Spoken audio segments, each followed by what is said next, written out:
आज इस वीडियो में हम बीए पार्ट सेकंड के पेपर फर्स्ट में सामाजिक अनुसंधान में और टॉपिक है आज हमारा प्राकल्पना, उपकल्पना, परिकल्पना, अंग्रेजी में कहें तो हाइपोथेसिस, ये आज का हमारा टॉपिक है।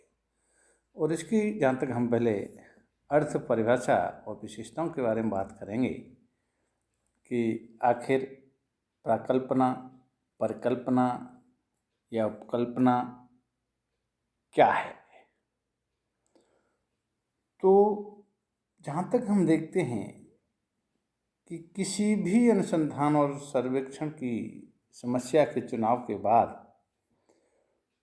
जब अनुसंधानकर्ता समस्या के बारे में कार्य कारण संबंधों का पूर्वानुमान लगाता है या पूर्व चिंतन करता है, तो इसी पूर्व चिंतन या पूर्वानुमान को प्राकल्पना, परिकल्पना या उपकल्पना कहा जा सकता है। एक उदाहरण हम एक सीधा साधा हम यहाँ लें तो हम कह सकते हैं कि भारत में बढ़ती हुई अपराध प्रवृत्ति नामक जो समस्या है और उसका हम अध्ययन करना चाहते हैं, तो इस समस्या के कार्य कारण संबंधों के बारे में हम एक सामान्य ज्ञान एवं अनुभव के आधार पर एक यह अनुभव लगा सकते हैं कि निर्धनता ही बढ़ती हुई अपराध प्रवृत्ति के लिए प्रमुख कारण है। तो ये एक हमारे यहाँ प्राकल्पना है, उपकल्पना है, परिकल्पना है। प्राकल्पना ये हमारा कथन जो है, हमारे लिए हम कह सकते हैं कि अध्ययन विषय की एक रीढ़ की हड्डी के रूप में काम करती है, एक मार्गदर्शक के रूप में काम करती है। और जहाँ तक है अध्ययन में हम इसके बारे में फिर यह देखने का प्रयास करते हैं, जैसे हमने अभी ये उदाहरण दिया कि निर्धनता ही बढ़ती हुई अपराध प्रवृत्ति के लिए प्रमुख कारण है, तो इसमें हम ये देखने का प्रयास करेंगे कि निर्धनता और अपराध के बीच क्या कोई संबंध है, क्या हमारा जो पूर्वानुमान है, हमने जो कल्पना की है, वो सही है अथवा गलत है। तो यह एक हम कह सकते हैं कि काम चालाऊ अनुमान या पूर्व चिंतन हमारे जो अध्ययन कार्य को एक आधार प्रदान करता है और हम ये कह सकते हैं उसे आगे बढ़ाने का काम करता है। हमारे वास्तविक अध्ययन के बाद हमारी यह उपकल्पना, परिकल्पना या पूर्वानुमान सही भी सिद्ध हो सकता है और कभी गलत भी सिद्ध हो सकता है। ये आवश्यक नहीं है कि हर स्थिति में, हर हाल में हमने जो प्राकल्पना ली है वह सही साबित हो, और नहीं हमारा उद्देश्य प्राकल्पना को सही साबित करना होना चाहिए, वरन एक हम तो कह सकते हैं कि वास्तविक तथ्यों के आधार पर एक वैज्ञानिक सत्य को ढूंढने का प्रयास होना चाहिए। एक अनुसंधानकर्ता का प्राकल्पना निर्माण का उद्देश्य तो एक विषय से संबंधित तथ्यों को संकलित करना और शोधकर्ता का मार्गदर्शन करना तथा उसे अनिश्चय के अंधकार में भटकाने से रोकना होता है। तो कोई भी अनुसंधानकार, कोई भी शोधकार जब तक संभव नहीं होता, जब तक उसके बारे में अनुसंधान करता कोई एक प्राकल्पना का निर्माण नहीं करके, एक पूर्वानुमान नहीं लगाने, एक कल्पना लेके वो नहीं चले। और अनुसंधान के कार्य में उस कल्पना को, उस पूर्वानुमान को यह सिद्ध करने का प्रयास किया जाता है कि हम जो सोच के चले थे, हम जो मान कर चले थे, वो पूर्वानुमान सही है या गलत है। तो इसे ही हम एक प्राकल्पना, उपकल्पना, परिकल्पना के रूप में जान सकते हैं। जहाँ तक परिभाषाओं की बात है तो इसके बारे में पीटर एच मान का कहना है कि प्राकल्पना एक काम चलाऊ अनुमान है। परिभाषा बहुत छोटी है, लेकिन ये जो कहना चाहते हैं उसका मतलब ये है कि प्राकल्पना परिकल्पना एक क्या है, काम चलाऊ अनुमान है, यानी जिससे अनुसंधान का काम चलाया जाता है, जिस रास्ते पर अनुसंधान का काम चलना है उसको चलाना है, उसके लिए किया गया एक अनुमान ही प्राकल्पना कहलाती है। यानी जिस उद्देश्य को लेके, जिस शोध को लेके हम आगे बढ़ रहे हैं, तो उस शोध से संबंधित जो हमारे दिमाग में जो हमने पूर्वानुमान किया है, वह पूर्वानुमान उस शोध कार्य को करने में हम कह सकते हैं एक मार्गदर्शक के रूप में काम करता है। तो इसलिए वो कहते हैं कि एक काम चलाऊ अनुमान है जिस पर अनुसंधान का कार्य चलता है। उस अनुमान के आधार पर ही अनुसंधान का काम आगे बढ़ता है। एक परिभाषा के रूप में गुडे एवं हार्ट प्राकल्पना के बारे में कहते हैं कि प्राकल्पना एक ऐसी मान्यता होती है जिसकी सत्यता सिद्ध करने के लिए उसका परीक्षण करना होता है।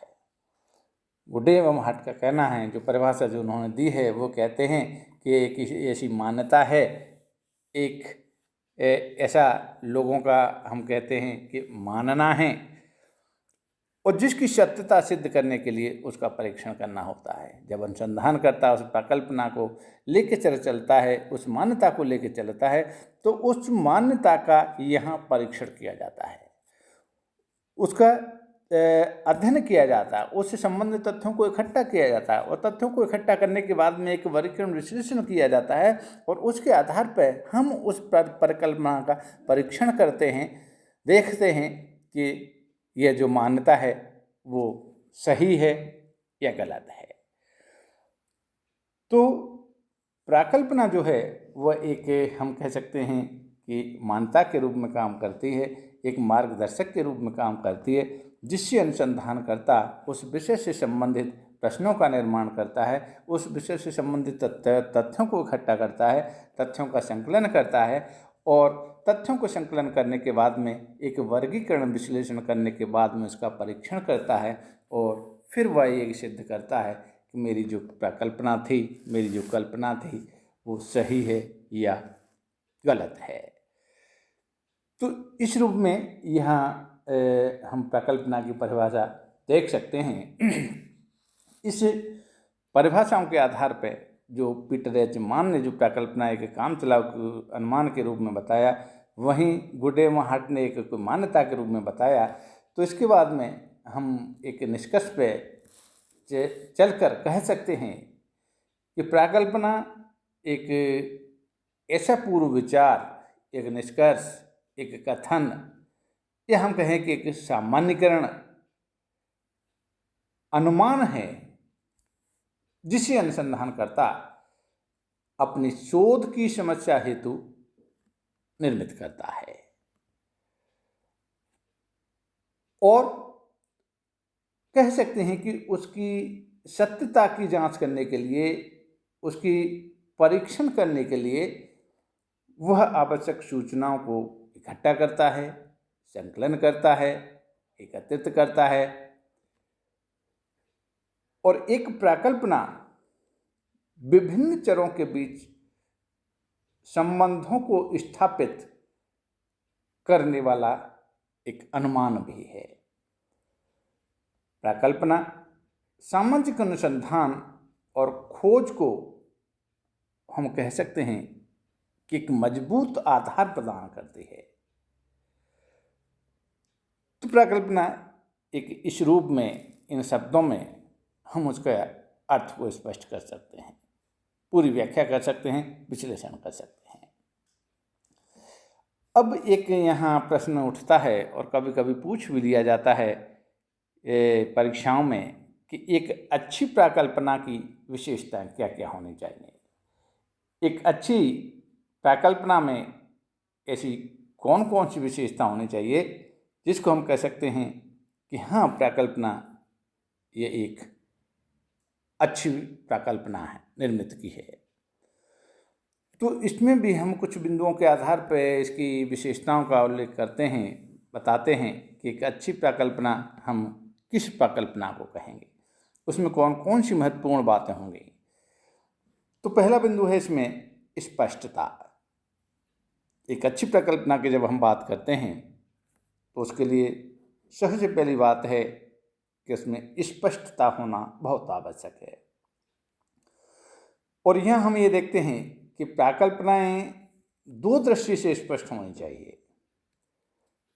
एक हम कहें तो भाषा की दृष्टि से स्पष्ट होनी चाहिए, और तथा दूसरी दृष्टि से यदि हम देखें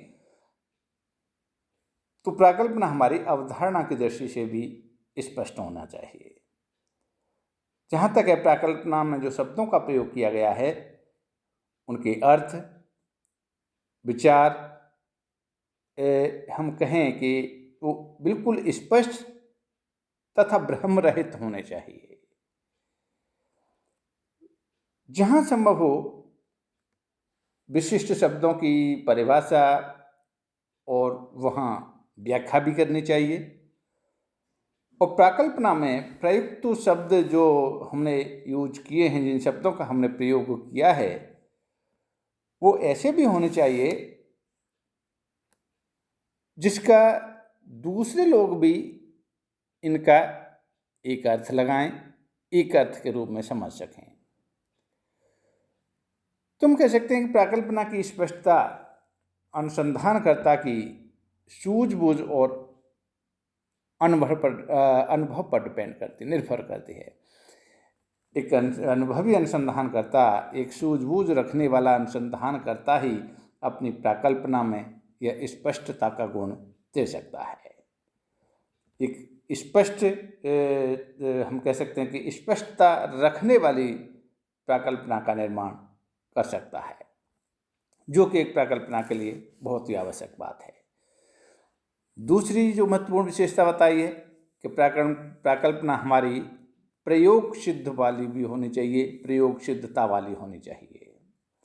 कहने का यहाँ तात्पर्य ये है कि प्राकल्पनाओं में इस प्रकार की अवधारणाओं का प्रयोग होना जरूरी है जिनकी सत्यता की जांच अनुसंधानकर्ता वास्तविक तथ्यों के आधार पर कर सके। जहाँ तक है प्राकल्पना में किसी नैतिकता अथवा हम कहें कि आदर्श को प्रस्तुत करने का प्रयत्न नहीं होना चाहिए। जहाँ तक है उसमें अच्छे और बुरे जैसे शब्दों का प्रयोग भी नहीं होना चाहिए। प्राकल्पना का जहाँ तक सवाल है, प्राकल्पना वास्तविक तथा वैज्ञानिक आधार पर जांच करने योग्य होनी चाहिए, क्योंकि इस प्रकार की आदर्शात्मक प्राकल्पनाएं, जैसे हम कहें कि दान देना एक अच्छी बात है या जीव हत्या पाप है, ये कुछ इस प्रकार की प्राकल्पनाएं हैं जो शोध की दृष्टि से अनुपयुक्त मानी जाती हैं। क्योंकि इन बातों को हम तथ्यों के आधार पर सही या गलत नहीं ठहरा सकते। जो हम इनसे संबंधित जो तथ्यों को जब हम संकलित करेंगे, इकट्ठा करेंगे, तो पहले तो वहाँ तथ्य हमको इससे संबंधित नहीं मिल पाएंगे, और तथ्य जब संबंधित नहीं मिल पाएंगे तो हम इनको सही गलत साबित नहीं कर सकते। हम इनको एक हम कह सकते हैं कि प्रयोग के आधार पर इसको सही या गलत साबित नहीं कर सकते। तो प्राकल्पना हमारी इस प्रकार की होनी चाहिए जिसमें प्रयोग सिद्धता का गुण हो, वही प्राकल्पना एक अच्छी प्राकल्पना मानी जाती है। और यदि प्रयोग सिद्धता का गुण उसमें नहीं है तो प्राकल्पना अच्छी प्राकल्पना की श्रेणी में नहीं आती है। तीसरी विशेषता के रूप में बताया है कि एक अच्छी प्राकल्पना में विशिष्टता का गुण होना भी आवश्यक होता है। और विशिष्टता का जहाँ तक सवाल है तो हम कह सकते हैं कि एक प्राकल्पना को अध्ययन विषय के किसी विशिष्ट पहलू से संबंधित होना चाहिए, क्योंकि सामान्य शब्दों में व्यक्त की गई जो प्रकल्पना उपकल्पना जो होती है उसका परीक्षण करने में बड़ी कठिनाई आती है, क्योंकि उसका क्षेत्र इतना विस्तृत एवं अनिश्चित हो जाता है कि अनुसंधानकर्ता के लिए उसका अध्ययन करना एक, हम कह सकते हैं, कठिन, और कठिन क्या, एक असंभव अध्ययन करना जैसा हो जाता है। जहाँ तक ऐसी प्रकल्पनाएं तथ्य संकलन करने की दृष्टि से भी अनुपयुक्त होती हैं, तो यहाँ ये आवश्यक हो जाता है कि वो एक हम उपयोगी अध्ययन करना चाहते हैं तो हम एक विशिष्ट और छोटी छोटी प्रकल्पना बनाएं, विशिष्ट प्रकार के और छोटी छोटी प्रकल्पनाएं बना के हम किसी विषय का अध्ययन करें, जिनसे हमें तथ्यों के संकलन में सुविधा रहे और शोध को व्यवस्थित करने में एवं उसको निष्कर्ष निकालने में हमारी मदद वो कर सके। तो इस प्रकार की प्रकल्पना जो होगी तो वो अनुसंधानकर्ता के लिए उपयोगी होगी, सहायक होगी। तो हम इस प्रकार की प्रकल्पनाओं का निर्माण करें जो विशिष्टता लिए हुई होती है। अगली विशेषता के रूप में हम देखते हैं कि उपकल्पना हमारी उपलब्ध प्रविधियों से संबद्ध भी होनी चाहिए। कभी कभी अनुसंधानकर्ता इस प्रकार की उपकल्पनाओं का निर्माण कर लेता है या इस प्रकार के विषयों का चुनाव कर लेता है जिनसे संबंधित तथ्यों को इकट्ठा करने के लिए हमारे पास में प्रविधियां नहीं हैं, या जो भी प्रविधियां हैं हम उनके माध्यम से तथ्यों को इकट्ठा नहीं कर सकते हैं। तो यहाँ आवश्यक ये होता है कि अनुसंधानकर्ता जब प्रकल्पना का निर्माण करे तो वहाँ वो इस बात का ध्यान रखे कि उसकी सत्यता की जो परख उपलब्ध प्रवृत्तियों के आधार पर हो सके। यानी हमारे पास में जो भी उपलब्ध प्रविधियां हैं, जो भी हमारे पास में उपलब्ध उपकरण हैं, उनके माध्यम से हम उसकी सत्यता की परख कर सकें। तो इसके लिए भी यहाँ ये आवश्यक हो जाता है कि अनुसंधानकर्ता को एक तो उपलब्ध प्रवृत्तियों की जानकारी होनी चाहिए। ऐसी प्रकल्पनाएं अनुसंधान की दृष्टि से वहाँ व्यर्थ हो जाती हैं जिनके परीक्षण के लिए हमारे पास में प्रविधियां उपलब्ध नहीं हैं। तो इस प्रकार की वहाँ प्रकल्पना जो है वो एक अनुसंधानकर्ता के लिए निरर्थक साबित हो जाती हैं। इस संबंध में बुडे एवं हार्ट ने बहुत अच्छा लिखा है कि जो सिद्धांतकार यह नहीं जानता है कि इसकी प्रकल्पना की जांच के लिए कौन कौन सी प्रविधियां उपलब्ध हैं, वह उपयोगी प्रश्नों के निर्माण में असफल रहता है। तो यहाँ ये कहना आवश्यक है कि प्रकल्पना जो हमारी हो, अनुसंधानकर्ता जब प्रकल्पना का निर्माण करे तो इस और उसको अपना ध्यान आकृष्ट करना बहुत आवश्यक है कि प्रकल्पना हमारी ऐसी हो जिससे संबंधित हमारे पास में तथ्यों को इकट्ठा करने के लिए प्रविधियां मौजूद हों। तो हम कह सकते हैं कि प्रकल्पनाएं एक प्रचलित प्रविधियों की पहुंच में होनी चाहिए। तो वह हम प्रकल्पनाओं की जांच कर सकते हैं और वहां हम नवीन प्रविधियों का निर्माण भी कर सकते हैं। तो ये एक बहुत ही आवश्यक बात है अच्छी प्रकल्पना के लिए कि प्रकल्पना उपलब्ध प्रविधियों से संबद्ध हो। अगली विशेषता के रूप में हम देखते हैं कि प्रकल्पना हमारी सिद्धांत समूह से संबंधित होनी चाहिए। इसका तात्पर्य ये है कि जैसा कि सामाजिक अनुसंधान के जहाँ नौसिखिए जो विद्यार्थी होते हैं इस नियम की अक्सर ही वो उल्लंघन करते हैं, उसकी अवहेलना कर जाते हैं कि उनकी प्रकल्पना किसी सिद्धांत से संबंध रखती भी है या नहीं रखती। जहाँ तक वे ऐसे विषय का चयन कर लेते हैं जो उन्हें रुचिकर तथा आकर्षक तो लगता है, लेकिन वे इस बात का वहाँ ये ध्यान नहीं रखते कि उनका अनुसंधान कार्य पूर्व प्रचलित सिद्धांत को गलत प्रमाणित करने अथवा उसकी पुष्टि करने या उसे संशोधित करने में सहयोगी होगा या नहीं होगा।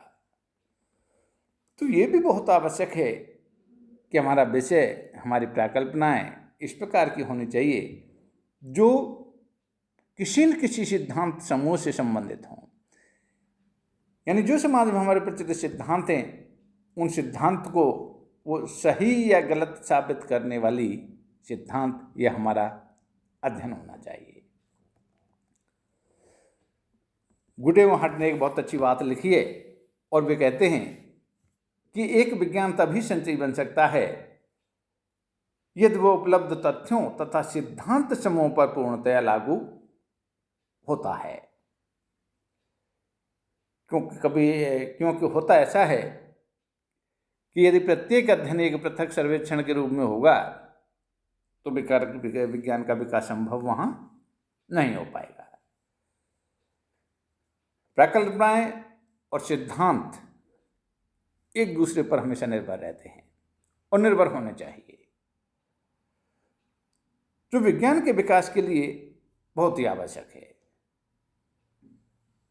और जहां तक है कि परिकल्पनाओं का निर्माण सिद्धांतों के संदर्भ में ही किया जाना चाहिए, तो इस प्रकार की जो परिकल्पनाओं का निर्माण करता है, अनुसंधान करता है या परिकल्पनाओं का उपयोग करता है, तो हम कह सकते हैं कि हाँ, परिकल्पना एक अच्छी परिकल्पना की विशेषता लिए हुए है। एक अंतिम विशेषता है इसमें कि परिकल्पना में हमारी सरलता का गुण भी होना चाहिए। परिकल्पना हमारी सरल होनी चाहिए, वह अत्यधिक जटिल नहीं होनी चाहिए जो हम कहें कि लोगों के समझ में भी नहीं आए। तो वहाँ एक उत्तम प्रकार की जो परिकल्पना का एक जो गुण है, तो वहाँ एक सरलता का गुण भी उसमें होना चाहिए। और जहाँ तक इसका तात्पर्य हम यह लगा सकते हैं कि उसमें एक अनावश्यक रूप से अधिक कारकों को स्थान नहीं दिया जाना चाहिए। जिस परिकल्पना में दो या दो से अधिक जब कारक यानी अधिक कारकों को जब हम सम्मिलित कर लेते हैं, तो वो जो परिकल्पना होती है वो सरलता का गुण खो देती है और वो एक जटिल परिकल्पना का रूप धारण कर लेती है। और ऐसी स्थिति में परिकल्पना हम कह सकते हैं कि एक जटिल और परीक्षण के एक अयोग्य हो जाती है। उस परिकल्पना का परीक्षण करना भी बड़ा अनुसंधानकर्ता के लिए एक दुष्कर कार्य के रूप में सामने आता है। तो परिकल्पना में एक ये भी आवश्यक बात है कि परिकल्पना में एक सरलता का गुण बहुत ही आवश्यक है। इस संदर्भ में एक श्रीमती यंग कहती हैं कि जो अनुसंधानकर्ता अपनी समस्या से पूरी तरह परिचित है एवं सूझबूझ रखता है, वह परिकल्पना का निर्माण आसानी से कर सकता है। वे आगे ये भी कहती हैं कि परिकल्पना की सरलता एक तेज धार वाला यंत्र है जो व्यर्थ की परिकल्पनाओं तथा विवेचनाओं को काट भी सकता है। तो हम यहाँ कह सकते हैं कि जो सरलता का जो गुण है परिकल्पना का, ये भी एक महत्वपूर्ण गुण है, एक महत्वपूर्ण इसकी विशेषता है कि परिकल्पना हमारी बहुत ज़्यादा जटिल, बहुत ज़्यादा अधिक चरों वाली न होकर सीधी सादी सरल परिकल्पना होनी चाहिए। तो ये परिकल्पना के कुछ गुण, कुछ आवश्यक विशेषताएं आज इस वीडियो में आज हम इतना ही। इसे आगे की वीडियो में हम बताएंगे परिकल्पना के प्रकार।